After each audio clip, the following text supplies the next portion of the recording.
Welcome to the Desire Gap podcast. I'm Dr. Laura Juergens, multi-certified relationship coach, desire and arousal specialist, and former research professor. And this show exists for one reason. Desire discrepancy is one of the least understood experiences in long-term relationships, and most couples never get real tools to solve it. I created the Desire Gap Bridge method to change that. It is a practical, body-based approach for both partners without blame, shame, or pressure. If one of you wants sex and the other doesn't, you're exactly who this show is for. Let's get into it. Hey everyone, welcome to this bonus episode. It is called Your Kids Are Watching, Teaching Embodied Consent at Home. And I also want to say it's about living in embodied consent at home, whether you have kids or not. The Epstein files have a lot of people asking, how does this happen? How do people get away with this for so long? And there are a lot of answers to that, and it is certainly a complicated moment in our culture, understanding the systems that have broken down so much to allow this kind of thing to happen. But one of the big answers, one of the big ingredients in this horrific problem soup is that we don't teach truly embodied consent to everybody early enough. Most of us never learned it ourselves. And the research shows that when we do teach it, it increases empathy and an understanding of personhood for people, for everybody, especially girls and women who oftentimes boys are raised to not actually see as real people. So this is a special episode for Podcasthon 2026, where podcasters worldwide dedicate episodes to charities and organizations making big differences in the world. And I'm raising awareness and donations for Freedom Network USA, which is the largest coalition working on human trafficking in the United States. You can visit podcasthon.org to discover more, podcasthon.org, and I'll put the link in the show notes to there. We're also going to talk to Karen Romero from Freedom Network USA at the end of this episode. And I'm going to give you some practical tools in the beginning of this episode for teaching embodied consent and actually embodying consent in your adult relationship at home. So not theory, actual practices you can use with your kids now. And at the end, we'll talk with Karen Romero, and I'll also give you some key books to use that are age appropriate. They're broken down by different types of age groups for parents. Okay, so part one, practical tools, right? And here's the thing. When we think about practical tools for teaching embodied consent, it's really important just to recognize that most of us in the current generation of people who are parenting right now never learned any of it. And most of us don't know how to teach consent because we were never taught it ourselves. Most of us don't know how to have conversations about sex, about violence, because we never had those conversations with our parents ourselves. And, I wasn't taught anything about this, and I didn't even understand what was happening to me when I was assaulted. I didn't know how to help friends who were assaulted. My first sexual harassment was actually age 5 by a 6-year-old. And, where did he learn that, right? He learned that at home, probably. And, a lot of us haven't had language for what happened to us or what happens to other people. A lot of us don't know that we can tell someone that it's actually not okay. We might not even know that it's not okay and that we're not just supposed to put up with it, especially girls, because we are so socialized to over caretake other people at our own expense. So this is really common. But here's the good news. The culture is created by us, and you can be part of the solution. You can be the generation that changes this. You don't need, as a parent, to have all the answers. You just need to start, right? And what kids actually need is not just like the talk about where babies come from. They actually need modeling and practice for how to respect themselves and respect other people, and how to hold body autonomy as something that is sacred. And kids, importantly, as parents, we often like to forget this, but kids learn much more from what we do, not just what we say. And of course, we know that. If you're a parent, you know this, but it is sometimes nice to try to pretend like it's not true, but it is. And why does this matter for desire discrepancy situations? And if you're parenting while you have the stress of a mismatched libido in your relationship. And it's really important in that situation because teaching consent early means your kids grow up knowing how to listen to their bodies, how to communicate boundaries, how to respect others' boundaries. And that is the foundation of healthy adult sexuality, which is what we also need to be modeling for those kids in order for them to see that as an option for them, right? That it works and that it's okay to have boundaries and to listen to your body and to respect others and to communicate openly and gently about it. And when we're in a libido mismatch situation in our relationship, sometimes we're not doing any of that. And it can be a helpful motivator to remember that your kids are actually learning from how you are interacting too, because it can help you actually have behaviors that are more helpful for your desire gap, as well as modeling great behaviors for your kids. So your kids are watching how you handle physical affection, boundaries, and touch, even if they're never inside your bedroom, right?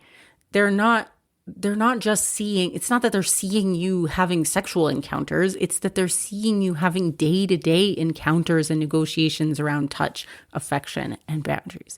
So some of the things they might be learning without you realizing, things like if you sulk when your partner doesn't want physical affection, they see that. They learn that withholding connection is how you get what you want. If you say yes to touch when you don't want it, they learn that people pleasing and ignoring their body's signals is what is expected of them.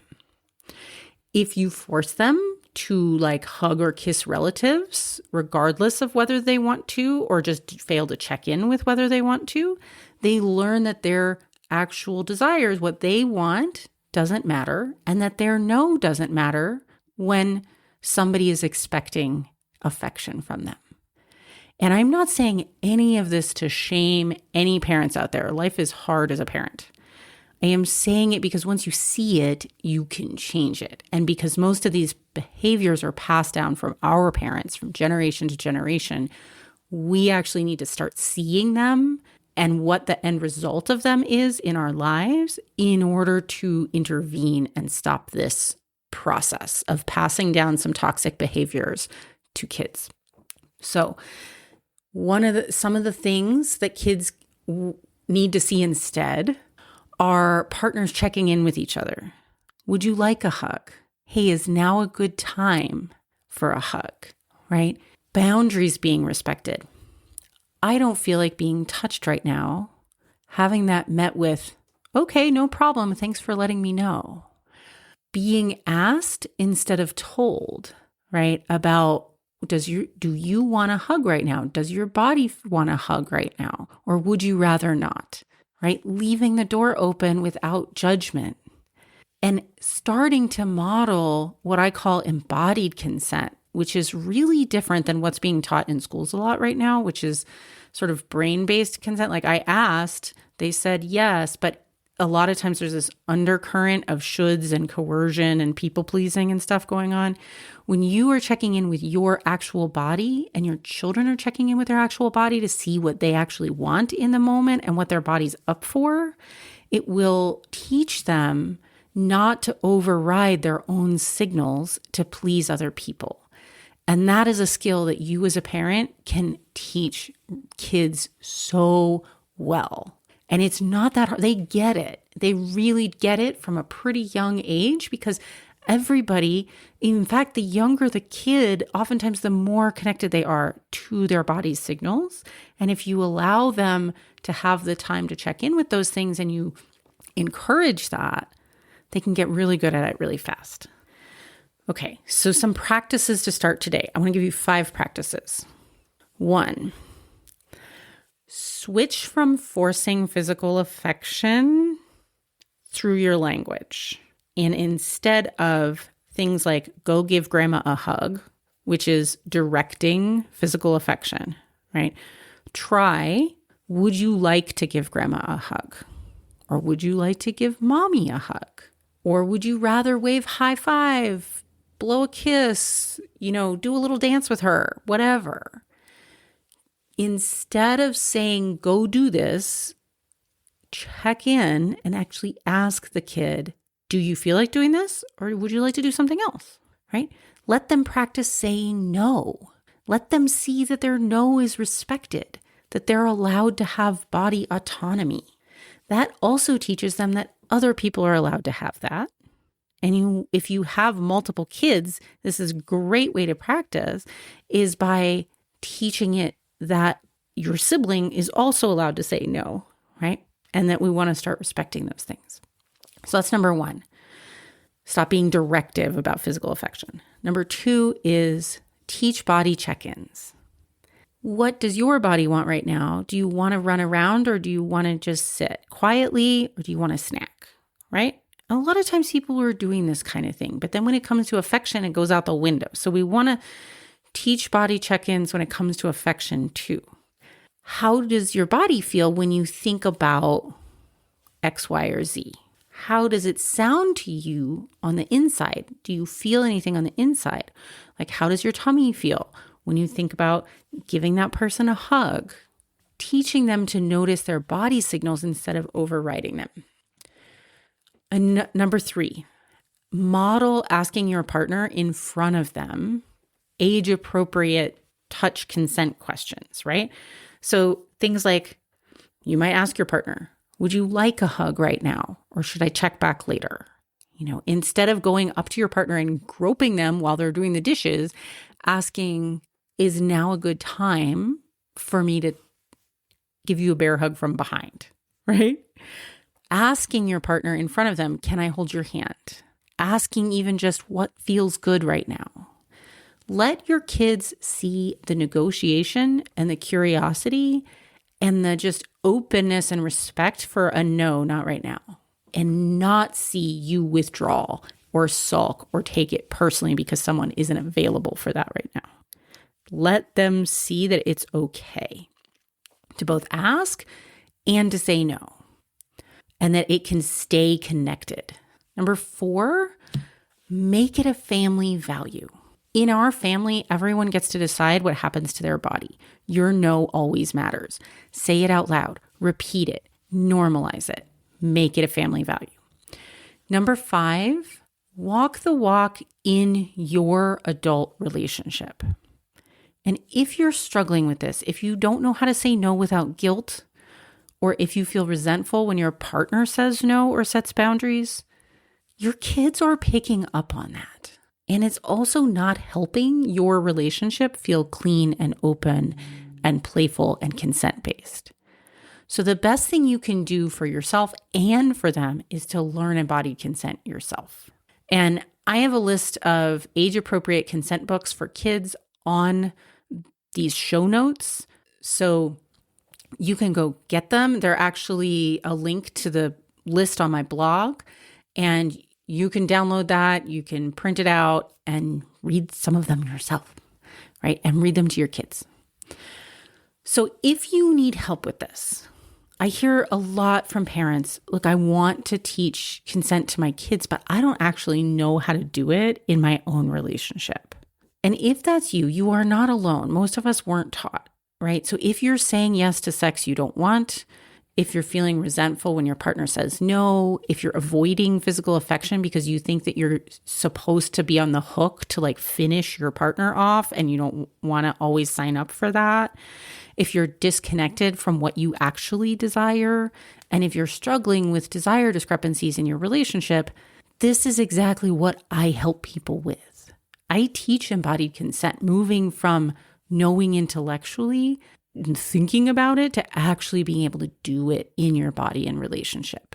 And that's the transformative work that changes everything. Not just for you, but for what your kids learn, but also for you, because oh my gosh, it feels so much better. And it frees everything up and loosens and lightens everything in a relationship when everybody can do that. Nobody has to feel rejected. Nobody has to feel burdened or obligated. It is it's everything. So when you're ready for that, let's talk about getting you there. You can book a consultation with me when you're ready, laurajurgens.com. And today, what I want to transition to is thinking about the systemic side of this. Thinking about what happens when our social systems, our cultural systems, and all of our legal systems have really failed people, and how do we protect survivors and prevent human trafficking?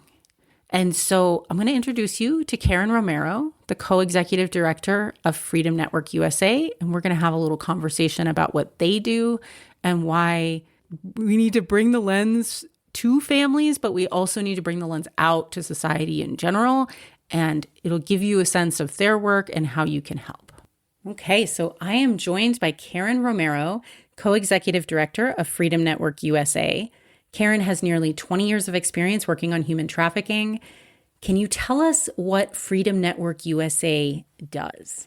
Yeah, absolutely. So Freedom Network USA, we're a national coalition based in the U.S. focused on human trafficking within the United States.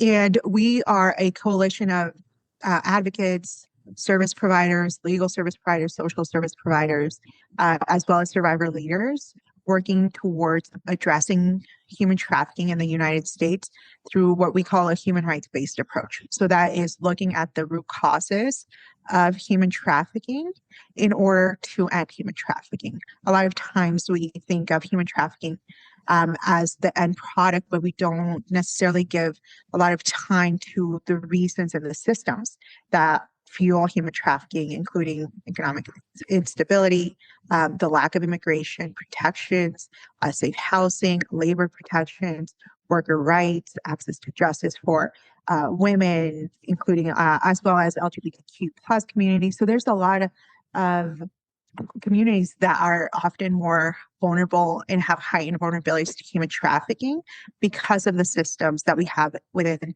the United States that don't serve them, that put them at the margins, that put them more at risk. Okay, so when we're thinking about addressing root causes, how do immigration policies put people at risk? So we know that human trafficking will thrive when people have fewer rights and fewer safe options. That obviously is highlighted in immigration policy that creates a significant power imbalance where you have individuals that don't have that protection of feeling safe, and often, particularly now we've seen in the last months, having the fear, the very real and imminent fear about not just being deported, but being detained. And this is really interesting because in the past, in many, over the last decade or so, I provided trainings myself where we talk about tactics that the traffickers would use that would include using fear of deportation and law enforcement as a way to coerce individuals to stay in that human trafficking situation. So we want to, just highlight how detrimental a lot of the U.S. policies right now, particularly around immigration, are for people now, where there are going to be survivors currently who are not going to be able to report, who won't report. And this will continue. This is, we've said as an organization before, this is a gift to traffickers. You're basically allowing, traffickers to not be punished, and also providing a great tool that is intimidation and fear. And what's your best estimates for what proportion of people exploited by traffickers are immigrants or other groups? Yeah, that's a great question. So we have, there's a lot of statistics out there. Immigrants do tend to make up, at least of the members that are serving them, that are part of our network, I would say close to like 60 to 70%. the groups and the communities and identities that tend to be the most targeted, the more marginalized tend to be the most exploited. So that's going to also include LGBTQ plus communities that often intersects a lot with runaway and homeless youth. But when we're thinking about which are the most impacted communities, those that have the least protections under the different systems that we have within the US, those are going to be the ones that are more likely to be exploited. Thank you so much, Karen. So how can people help, both in terms of directly supporting Freedom USA's mission and also helping in their communities and for advocating for policies that make human trafficking less likely in the US? We would love for a donation. We would love for you to visit freedomnetworkusa.org, share the resources in your own communities and also at a state level, advocate for policies that protect all of the communities that we just talked about, protect workers, that protect survivors, that protect women's rights, that protect immigrants' rights. That's going to be very, very important. And I want to thank you, Karen, for your time. We are going to link to the Freedom Network USA page so you can find out more about their work and donate. And we also have links to consent books for kids that I've a curated list for you, and you can visit Podcasthon to discover more charities and more podcasters that are participating in this week's fundraising event. Thanks for being here for this special bonus episode, and I'll see you here next week.